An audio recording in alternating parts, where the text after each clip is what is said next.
नमस्कार, मैं शैलेश रंजन और आज हम फिर से उसी टॉपिक पर आए हैं जिस टॉपिक पर लगातार भारत में चर्चा हो रही है। लोकसभा चुनाव हुए हैं, भारतीय जनता पार्टी को 292 सीटें मिली हैं एनडीए के साथ में, बीजेपी खुद 240 पर है। हम इस बात पर चर्चा कर रहे हैं कि आखिर क्या-क्या वो वजहें रही हैं जिसमें बीजेपी को कम सीटें मिली हैं। पिछली बार 303 थी, 2014 के चुनाव में 282 सीटें थी, इस बार 240 सीटें हैं। हमारे साथ कमलेश रघुवंशी जी हैं, दैनिक जागरण समूह के ऑनलाइन एडिटर। और आज हम बात करेंगे आरएसएस की। क्या आरएसएस और बीजेपी में सब कुछ सही है? नहीं, कुछ ऐसा तो नहीं है, सही तो है, लेकिन इसमें कोई दो राय नहीं कि इस बार का जो 2024 का इलेक्शन है, आरएसएस की इस चुनाव में बहुत बड़ी भूमिका नहीं रही। उसकी एक बड़ी वजह ये है कि खुद भारतीय जनता पार्टी ने आरएसएस से बहुत सलाह मशविरा नहीं किया। चाहे वो प्रत्याशियों के चयन का मामला हो या दूसरे दलों से जो लोग आए उनका मामला हो, और चाहे 400 पार के नारे का प्रकरण हो। तो इस बार में मेरे पास जो जानकारी है, भारतीय जनता पार्टी के स्तर पर, भाजपा के स्तर पर संघ से कोई ऐसा बहुत विचार विमर्श इन सब चीज़ों को लेकर नहीं हुआ कि 400 कैसे पार किया जा सकता है, उसमें संघ की क्या भूमिका होगी। इसकी एक बड़ी वजह ये हो सकती है कि भारतीय पार्टी का जनता पार्टी का जो संगठन है, वो खुद इतना बड़ा विशाल हो चुका है कि उन्हें लगा होगा कि जिस तरह से 2014-19 में सफलता हमें मिली, तो उसमें हमें बहुत ज़्यादा आरएसएस का सहयोग या सलाह लेने की ज़रूरत नहीं है। वो लोग तो स्वतः स्फूर्त सलाह करेंगे। लेकिन हमारे पास जो आरएसएस के सूत्र हैं या उसको जो जानने वाले हैं, उनके हिसाब से जो मेरे पास जानकारी ये है कि इस बार किसी भी स्तर पर आरएसएस से कोई विचार विमर्श नहीं किया गया। तो जिस तरह की उत्सुकता 2014 के चुनाव में जब मोदी जी पहली बार आए, या 2019 चुनाव में राष्ट्रीय स्वयंसेवक संघ ने और उसके कार्यकर्ताओं ने जमीनी स्तर पर जाकर जिस तरह से काम किया, उसका परिणाम सामने था। तो आप ये कह सकते हैं कि इस बार कहीं ना कहीं एक फैक्टर ये भी है कि संघ को ज़्यादा उससे इन्वॉल्व ना करना भी भारतीय जनता पार्टी के लिए कहीं ना कहीं नुकसानदायक है। और इसके पहले भी हुआ, ऐसा नहीं, मैं बीच बीच में आता हूँ आपके बात में, कि ये स्थिति 2004 में भी पैदा हुई थी। 2004 में अटल सरकार की कुछ फैसलों और नीतियों को लेकर, ये वो वक्त था जब इंडिया शाइनिंग की बात हाँ, हो इंडिया रही साइनिंग की बात थी 2004 में। नाराज थे, तो जब इंडिया साइनिंग की बात हुई, जब तो उसकी वजह से उस पूरी चुनावी प्रक्रिया से आरएसएस ने अपने को बाहर रख लिया। तब भी हुआ कि भाई संगठन हमारा बड़ा हो रहा है, हम इस ऐसे फैसले ले सकते हैं, आरएसएस के इसमें तो कोई दखल की जरूरत नहीं है।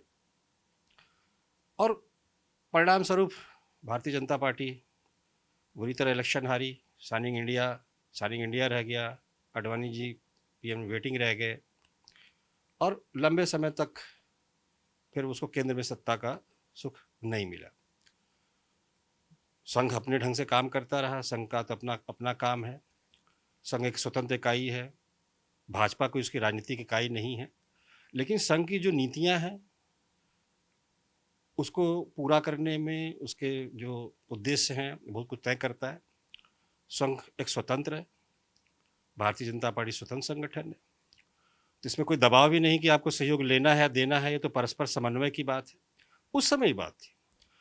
लेकिन उसके बाद जिस तरह से भारतीय जनता पार्टी के शीर्ष स्तर पर और स्थानीय स्तर पर आरएसएस और भाजपा के बीच में जो समन्वय बना, वो बहुत ही बेहतर बना।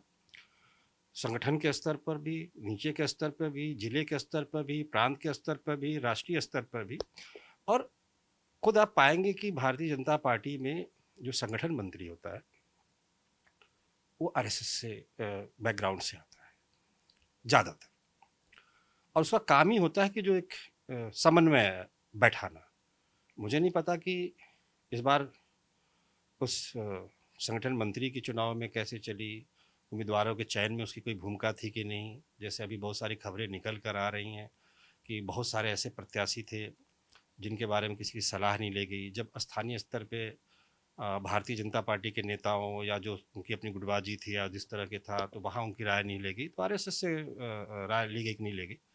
इस बार, जैसे मैं पहले भी कह रहा था कि इसके पहले जब आपको एग्जांपल देता हूँ कि ऐसा नहीं है कि जब कोई बाहर से आता था तो आरएसएस से सलाह नहीं ली जाती थी।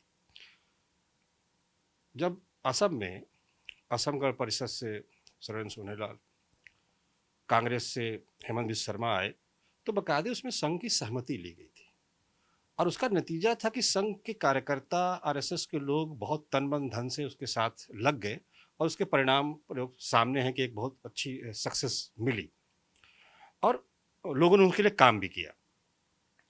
अब इस इलेक्शन में तो खुद आप भारतीय जनता पार्टी के राष्ट्रीय अध्यक्ष का वो जो बयान, जो एक इंटरव्यू के संदर्भ में कहा था कि भाई हमें भी कोई आरएसएस की भी जरूरत नहीं है, तो उससे भी साफ हो जाता है, क्योंकि उन्होंने चुनाव के बीच में ये कहा, चुनाव के पहले नहीं कहा, चुनाव के बीच में बात की। लेकिन जो सूत्र बताते हैं कि इस बार भी लगभग 100 दूसरे दलों से ढेर सारे लोग आए गए, उसमें कोई सलाह मशवरा नहीं किया गया। 100 से अधिक दूसरे दलों से आए लोगों को टिकट दिया गया, उस बारे में भी कोई सलाह मशवरा नहीं हुआ या कोई राय नहीं ली गई। और जब राय नहीं ली जाती है, तो अगर मान लीजिए संघ के कार्यकर्ता एक्टिव भी होंगे लोकल स्तर पर, जमीन के स्तर पर, तो वो जो नए लोग आए हैं दूसरे दलों से, वो कैसे समन्वय बना पाएंगे? संघ के कार्यकर्ता तो अपना घूमते रहते हैं, प्रवास करते हैं, इलाके में जाते हैं, क्षेत्र में जाते हैं, लोगों से बौद्धिक चर्चा करते हैं, अलग अलग एक्टिव हर जगह रहते हैं। तो वहाँ आपको एक फर्क इस बार दिखाई दिया कि लोग उस तरह से एक्टिव नहीं है। तो संघ ऐसा भी नहीं है कि आरएसएस की आपने कोई आप डिमांड ना करें और आपके लिए वो दौड़ दौड़ के काम करें। तो उन्होंने भी गए लोगों के बीच में कहा कि भाई आप अच्छे उम्मीदवारों को वोट दीजिए, अच्छे लोगों को वोट दीजिए, जो उनका अपना होता है देश निर्माण के लिए, राष्ट्र निर्माण के दीजिए। तो उनका जो अपना एजेंडा है लोगों को जागरूक करना, तो संघ तो अपना काम निरंतर थके हुए संघसेवक करते रहते हैं। वो उनका है प्रवास करना है, लोगों से मिलना है, बौद्धिक विमर्श करना है, उसी विमर्श में नए लोगों को जोड़ना है कि भाई आपको किस तरह के देश का निर्माण करना है, आपको क्या करना चाहिए, क्या नहीं करना चाहिए, फिर वो मोटिवेट करते हैं। लेकिन जब उनको लगता है, तो मुझे लगता है कि एक तो सलाह मशवरा नहीं हुई, दूसरा संघ भी रिलैक्स हो गया कि अगर भारतीय जनता पार्टी कह रही है कि हम अपने अकेले दम पे 400 सीटें पार कर सकते हैं, तो शायद उनकी भी उतनी सक्रियता भागीदारी नहीं होगी। हालांकि मैंने देखा कि कुछ और ऐसे इलाके हैं, जैसे छत्तीसगढ़ का इलाका था, छत्तीसगढ़ में वहाँ बस्तर से संघसेवक एक को वहाँ उम्मीदवार बनाया गया, वो चुनाव जीत भी गए। उसी के बगल में कांकेर है, कांकेर में भी भारतीय जनता पार्टी जीत गई। तो उसकी वजह थी कि एक तो पहले ये बयान नहीं आया था नड्डा जी का, दूसरा वहाँ नक्सली एक बड़ी वजह थी। तो वहाँ कोई शासन सत्ता सरकार से ज़्यादा, भाजपा से ज़्यादा वहाँ विश्व हिंदू परिषद, आरएसएस के लोग, बजरंग दल के लोग उनसे लड़ रहे थे। यहाँ के नक्सलियों ने उनकी हत्याएं भी की। तो वहाँ एक स्वतः स्फूर्त उनका एक्टिवेट दिखते हैं कि वो उनकी मजबूरी भी थी कि वो उस जगह उसको बदलाव लेके आए। लेकिन बाकी जो अदर राज्य हैं, खासकर उत्तर प्रदेश के संदर्भ में बात कर लीजिए, ठीक है, मध्य प्रदेश में भी संगठन बहुत मजबूत है, तो प्रयोगशाला है, तो वहाँ सब कुछ स्मूथ है। तो ये एक फर्क है। तो हाँ, आरएसएस का इन्वॉल्व ना होना एक वजह है, लेकिन इसका कोई ये मतलब नहीं है कि आरएसएस भारतीय जनता पार्टी या मोदी से नाराज है। इसी में बिल्कुल ये बात सही है कि आरएसएस नाराज नहीं है। इसी में एक और पार्ट में, इससे पहले कि 2014 और 19 की बात करें हम, क्या आपको ऐसा लगा कि जो कुछ परसेंट वोटों की कमी आई थी, क्या ये वजह भी हो सकती है? हाँ, जाहिर है कि अगर संघ के संघसेवक जब प्रवास करते हैं, विधानसभा क्षेत्रों में जाते हैं, गाँव में जाते हैं, रूरल एरिया में बहुत एक्टिव होते हैं, तो अगर आप देखेंगे तो इस बार रूरल एरिया में भारतीय जनता पार्टी इंडी गठबंधन से बुरी तरह पिछड़ी है। शहरी एरिया में तो उसका अपना मत है, लेकिन आमतौर पे जो ग्रामीण परिवेश हैं या वो लोकसभा की वो सीटें जिनके छोटे शहर जिसके आसपास गांव ज़्यादा है, तो वहाँ जिस तरह का इन्वॉल्वमेंट होना चाहिए, वो नहीं है। तो इसके ये आप कह सकते हैं कि ये वोट परसेंट इसकी वजह भी है कि लोग अगर मोटिवेट नहीं करेंगे, किसी की जागरूक नहीं करेंगे, तो जब आरएसएस को लग रहा है, को आप साथ दिला रहे हो कि भाई भाजपा आ रही है, भारतीय जनता पार्टी आ रही है, तो जिस तरह से भाजपा के फॉलोअर हैं, उसी तरह आरएसएस को भी फॉलो करने वाले फॉलोअर हैं। आरएसएस में एक है जो शाखा में जाते हैं, एक है जो संगठन के पदाधिकारी हैं, वो स्वयंसेवक हैं, जगह जगह जाते हैं। दूसरे वो लोग हैं जो उनकी अपनी एक शाखाएं लगती हैं, उसमें इन्वॉल्व होते हैं। तीसरे वो लोग होते हैं जो उनको फॉलो करते हैं, तो और उनके बारे में अपनी एक राय रखते हैं, उनको सुनते हैं। ठीक है, वो शाखा में नहीं जाते, लेकिन उनकी जो निष्ठा है या उनकी जो समझ है वो भारतीय जनता पार्टी से कहीं ज़्यादा आरएसएस के प्रति है। ठीक है, कि वो 365 दिन काम करी, वो चुनाव जीतने के लिए काम नहीं करती, चुनाव लड़ने के लिए काम नहीं करती है, वो एक राष्ट्र निर्माण के लिए काम कर रही है, अच्छा इंसान नागरिक बनाने के लिए काम कर रही है, लोगों को देश से जोड़ रही है, तो उस तरह का ही है। तो आरएसएस का की उदासीनता एक बड़ी वजह है। यहाँ आप पाएंगे कि जैसे मैंने अभी आपको एग्जांपल दिया बहुत जगहों पे, तो ये एक फ़र्क इसने डाला है और इसमें कोई मतलब किंतु परंतु नहीं है। और आपने देखा होगा कि कहीं भी इस जैसे आमतौर पर एक बयान आता है, अब संगठन मंत्रियों की भी सक्रियता आप देख लीजिए किस तरह से है। तो भारतीय जनता पार्टी ने दुनिया का सबसे बड़ा संगठन बना लिया। जब दुनिया का सबसे बड़ा संगठन बना लिया, अब पता नहीं वो जमीनी स्तर पर कितना इन्वॉल्व है। तो जाहिर है कि जब आप एक बड़े संगठन बन जाते हो तो आपको लगता है कि आपके बाकी संगठन वो गौड़ है। तो आरएसएस ही नहीं, आप इस चुनाव में विश्व हिंदू परिषद की भागीदारी देख लीजिए, बजरंग दल की कितनी भागीदारी देख लीजिए। वो फ्रंटल संगठन जो भारतीय जनता पार्टी के रीढ़ की के बैकबोन पीछे से काम करते हैं, वो सीधे काम नहीं करते, और उसका फायदा भाजपा को मिलता रहा हमेशा, चाहे वो मंदिर का आंदोलन रहा हो, चाहे वो दूसरी आंदोलन रहे हो, वो पीछे से अपना काम करते रहते हैं और उसका एडवांटेज बीजेपी को मिलता है। तो ये इस चुनाव में मैं साफ साफ ये देख रहा हूं कि इस बार के चुनाव में, हालांकि 2004 के उससे सीखा जाना चाहिए। मैं उसी पर आना चाह रहा हूँ। आपने 2004 भी देखा, उसके बाद 9 भी देखा, फिर 14 और 19 भी देखा, 24 तो हम देख रहे हैं।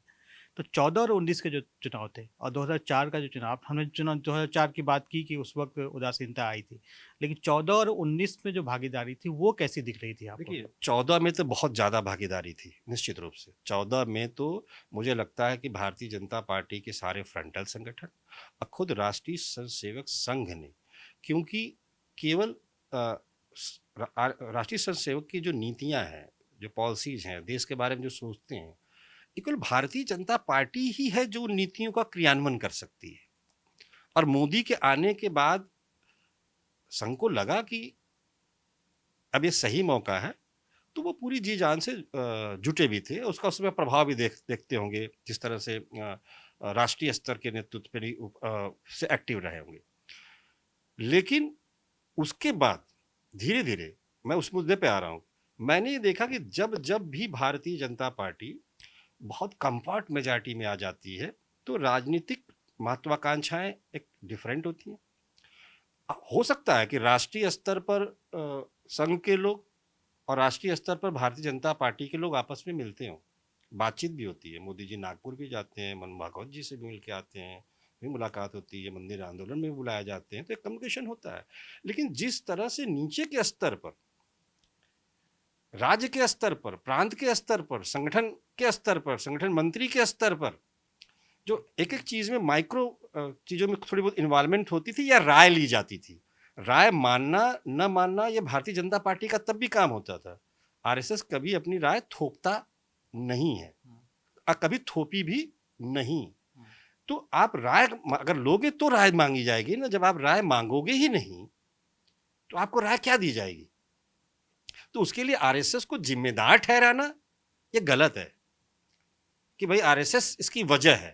भाई आरएसएस की मदद नहीं ली तो ये भारतीय जनता पार्टी के नेतृत्व जिम्मेदार है या जो उसके लोग जिम्मेदार हैं। हम वो तो बैठे हैं भाई, हमारी जरूरत है तो मुझे बताइए। अगर हम कोई पैरेंटल पोजीशन में हैं, आप हमसे कोई मदद नहीं मांगेंगे तो हम आपको जबरदस्ती कोई मदद देंगे क्या? तो एक जो भ्रम हो जाता है, तो वो ऐसा नहीं कि उन्होंने कोई मदद से इनकार कर दिया या कहते नहीं किया। आपने अगर कोई दूसरे डिसीजन भी ले लिए तो उसको किस तरह से ठीक किया जा सकता है। तो ये सब चूक करने में का ही नतीजा है कि जिसकी वजह से आरएसएस का को बहुत साथ न ले जाने का जो है, उसको अब बीजेपी को काफी नुकसान उठाना पड़ा है। आरएसएस को उससे कोई नुकसान नहीं है, आरएसएस तो अपना काम करती रहेगी।